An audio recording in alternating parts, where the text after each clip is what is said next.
नमस्कार, हिमाचल अभी से मैं दिव्या। पेश हैं कोरोना वायरस पर स्पेशल बुलेटिन। अब तक 49,400 केस, महाराष्ट्र में 15,000 और दिल्ली में 5,000 के पार corona positive. Aarogya Setu app की टीम ने दिया बयान, कहा यूजर्स का डाटा है पूरी तरह सुरक्षित। इटली ने किया कोरोना का टीका बनाने का दावा, मानव कोशिका से वायरस किया खत्म। कांग्रेस की सीएम की बैठक में सोनिया बोली, 17 मई के बाद क्या होगा। तंजानिया में चीनी जांच किट से बकरी और फल भी निकले कोरोना संक्रमित, राष्ट्रपति ने दिए जांच के आदेश। 80,000 फंसे हुए प्रवासियों को घर पहुंचाने के लिए रेलवे ने चलाई 70 स्पेशल ट्रेन।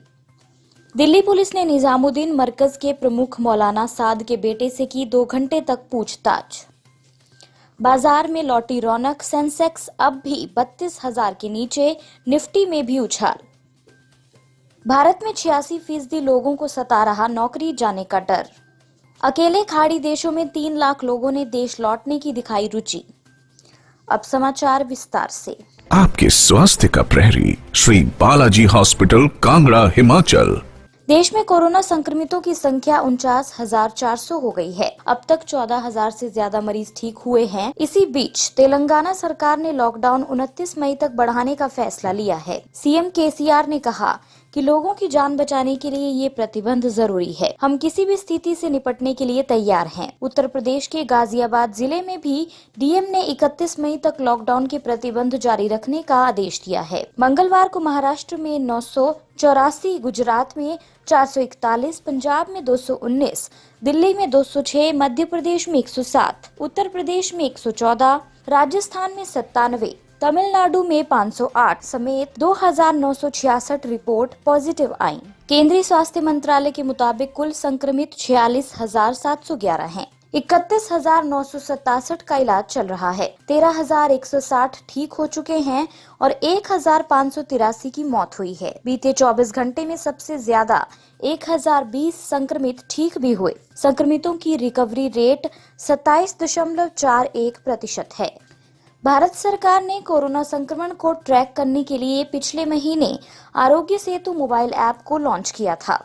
हाल ही में इस मोबाइल ऐप को लेकर एक रिपोर्ट सामने आई थी, जिसमें दावा किया गया था कि ऐप में यूजर्स के निजी डाटा पर हैकिंग का खतरा मंडरा रहा है। वहीं अब आरोग्य सेतु मोबाइल ऐप की टीम ने इस रिपोर्ट का जवाब देते हुए स्पष्ट कर दिया है कि यूजर्स का डाटा मोबाइल ऐप में पूरी तरह से सुरक्षित है। आरोग्य सेतु मोबाइल ऐप की टीम ने आधिकारिक ट्विटर अकाउंट पर ट्वीट करते हुए कहा है कि इस ऐप में यूजर्स का डाटा सुरक्षित है। साथ ही इस ऐप में डाटा हैक होने का खतरा भी बहुत कम है। आरोग्य सेतु मोबाइल ऐप की टीम ने कहा कि हमने ऐप की सुरक्षा को लेकर कई हैकर्स के साथ बातचीत की है। इससे हमें पता चला है कि आरोग्य सेतु की सुरक्षा को हैकर्स आसानी से तोड़ नहीं सकते हैं।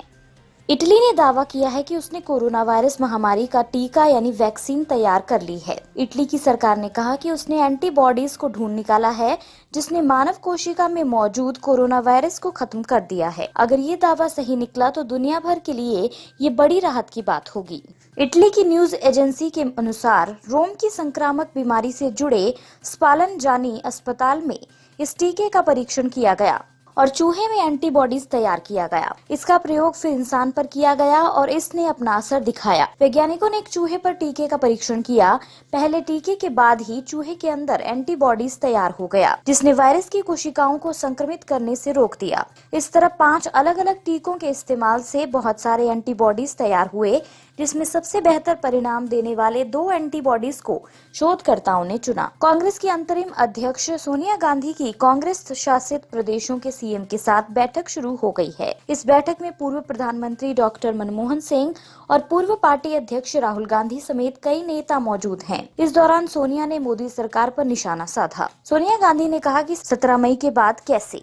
मोदी सरकार के पास लॉकडाउन को लेकर आगे की क्या रणनीति है। बैठक में राजस्थान, पंजाब, छत्तीसगढ़ और पुदुचेरी के मुख्यमंत्रियों ने केंद्र से राहत पैकेज की मांग की है। राजस्थान के सीएम अशोक गहलोत ने कहा कि जब तक व्यापक प्रोत्साहन पैकेज नहीं मिल जाता, तब तक राज्य और देश कैसे चलेंगे। हमने 10,000 करोड़ का राजस्व खो दिया है। राज्य ने पैकेज के लिए बार बार प्रधानमंत्री से अनुरोध किया है, लेकिन हमारी बात को अनसुना कर दिया गया है। पंजाब के सीएम कैप्टन अमरिंदर सिंह ने लॉकडाउन पर केंद्र के दृष्टिकोण की आलोचना की। वैश्विक महामारी कोरोना वायरस से प्रभावित पूर्वी अफ्रीकी देश तंजानिया में चीनी जांच किट से परीक्षण करने पर बकरी और फल भी कोरोना संक्रमित पाए गए हैं। इस तरह के नतीजे सामने आने के बाद राष्ट्रपति जॉन मागुफुली ने कहा कि जांच किट सही नहीं है और इसकी जांच की जानी चाहिए। बकरी और एक खास फल की जांच के बाद इसके नमूने लैब में भेजे गए, लेकिन इस बात की जानकारी नहीं दी गई कि ये फल और बकरी के नमूने हैं। जब इन नमूनों की जांच रिपोर्ट पॉजिटिव आई, तब जाकर इस बात का खुलासा हुआ। राष्ट्रपति ने कहा कि उन्होंने तंजानिया के सुरक्षा बलों को किट की गुणवत्ता की जांच करने के निर्देश दिए हैं। फल और बकरी के नमूने कोविड-19 से संक्रमित पाए गए हैं। इसका मतलब ये था कि कुछ लोग पॉजिटिव पाए जा रहे थे, जबकि वास्तव में वे कोरोना वायरस से संक्रमित नहीं थे। अन्य समाचार ब्रेक के बाद।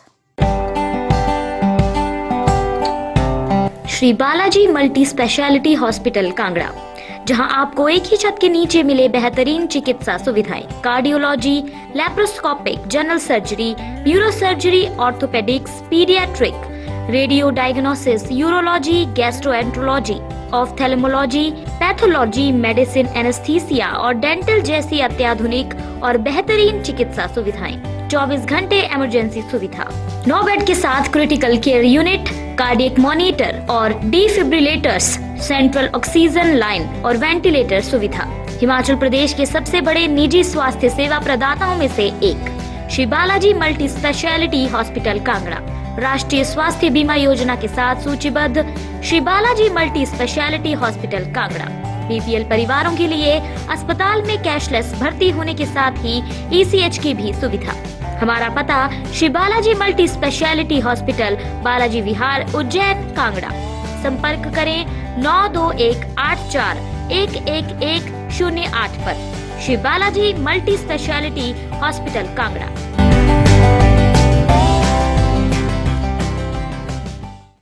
पिछले 5 दिनों में भारतीय रेलवे ने 70 स्पेशल ट्रेन चलाई हैं, जिसके जरिए 80,000 फंसे हुए प्रवासियों, छात्रों और पर्यटकों को उनके घर भेजा गया है। रेलवे के अधिकारियों के मुताबिक सोमवार तक 55 स्पेशल ट्रेनों ने एक तरफ का सफर तय कर लिया है और 30 ट्रेनें इसके बाद चलेंगी। शुरुआत में ये ट्रेन बेंगलुरु, सूरत, साबरमती, जालंधर, कोटा और एर्नाकुलम से चलेंगी।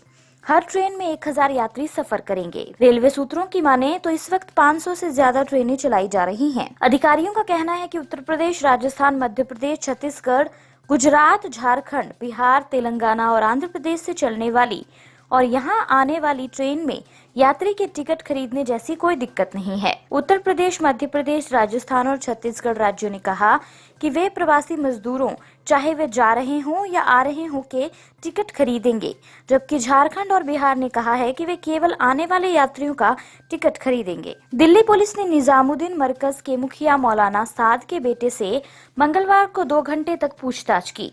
जानकारी के अनुसार पुलिस ने उससे उन 20 लोगों के बारे में पूछताछ की जो मरकज में काम करते थे और तबलीगी जमात के आयोजन के दौरान जितने अतिथि आए थे उनका ख्याल रखते थे। ये लोग उस दिन से गायब हैं जब से पुलिस ने मरकज के खिलाफ केस दर्ज किया है। पुलिस को इन लोगों के बारे में ट्रैवल एजेंट से पता चला। इसके बाद पुलिस ने इन लोगों के फोन रिकॉर्ड और ईमेल के जरिए कई महत्वपूर्ण जानकारियां प्राप्त की। मौलाना साद के बेटे को क्राइम ब्रांच ने पूछताछ के लिए इसलिए बुलाया था क्योंकि वह भी जमात के कामकाज से जुड़ा हुआ है। अपराध शाखा ने उससे जमात मुख्यालय व अन्य दफ्तरों में होने वाली गतिविधियों के बारे में पूछा। कोरोना के खौफ के बीच सप्ताह के तीसरे कारोबारी दिन यानी बुधवार को शेयर बाजार गिरावट पर खुला। बॉम्बे स्टॉक एक्सचेंज के प्रमुख इंडेक्स सेंसेक्स की शुरुआत 0.31% की गिरावट के साथ 98.5 अंक नीचे 31,355.46 के स्तर पर हुई। वहीं नेशनल स्टॉक एक्सचेंज का निफ्टी 1.10% की गिरावट के साथ 8.90 अंक नीचे 9,196.70 के स्तर पर खुला। देश भर में कोरोना वायरस से संक्रमित मरीजों की संख्या में लगातार बढ़ोतरी हो रही है, जिसका असर घरेलू बाजार पर देखने को मिल रहा है। कोरोना वायरस का डंक नौकरियों पर भी पड़ने लगा है। एक सर्वे में शामिल देश के 86% लोगों को अपनी नौकरी या रोजी रोटी छीनने का डर सता रहा है। वहीं 84% लोगों का मानना है कि वायरस के कहर का अभी शुरुआती दौर है, आने वाला समय खतरनाक होगा। ये बातें एक ब्रिटिश रिसर्च कंपनी के ऑनलाइन सर्वे के दौरान सामने आई। सर्वे के मुताबिक ब्रिटेन में 31, ऑस्ट्रेलिया में 33, अमेरिका में 41% लोगों को नौकरी जाने की चिंता सता रही है। भारत के बाद हांगकांग में सर्वाधिक 71% लोगों को डर है कि कोरोना उनकी नौकरी ले लेगा।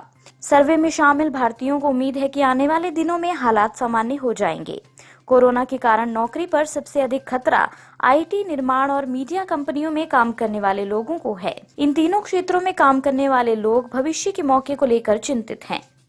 अकेले खाड़ी देशों में 3 लाख लोगों ने भारत लौटने के लिए पंजीकरण करवाया है, लेकिन सब नहीं आ सकेंगे। विदेश सचिव हर्षवर्धन श्रृंगला ने कहा कि सभी को लाया जाना संभव नहीं है। विदेश सचिव के अनुसार विदेश में रह रहे भारतीयों को नागरिक उड्डयन मंत्रालय और भारतीय नौसेना के माध्यम से समुद्री जहाज से लाया जाएगा। विदेश सचिव ने बताया कि जिनकी वीजा की अवधि समाप्त हो गई है या फिर जो कामगार हैं, कम अवधि के वीजा पर गए हैं अथवा चिकित्सा जैसे आपात कारणों के कारण आना चाहते हैं, उन्हें ही भारत सरकार लेकर आने की पहल करेगी। उन्होंने स्पष्ट किया कि OIC कार्ड धारकों को लाने की कोई योजना नहीं है। विदेश सचिव ने कहा कि विदेश से लाए जाने वाले लोगों में उन्हीं को लाया जाएगा जिनके पास कोविड-19 संक्रमण न होने का प्रमाण पत्र होगा। उन्हें हवाई जहाज पर चढ़ने के पहले ही खाना आदि दे दिया जाएगा ताकि दोबारा फ्लाइट को सैनिटाइज ना करना पड़े। इसी के साथ ये बुलेटिन यहीं समाप्त होता है। अगला रेडियो बुलेटिन सुनिए शाम 7:30 बजे। तब तक के लिए नमस्कार। आपके स्वास्थ्य का प्रहरी श्री बालाजी हॉस्पिटल, कांगड़ा, हिमाचल।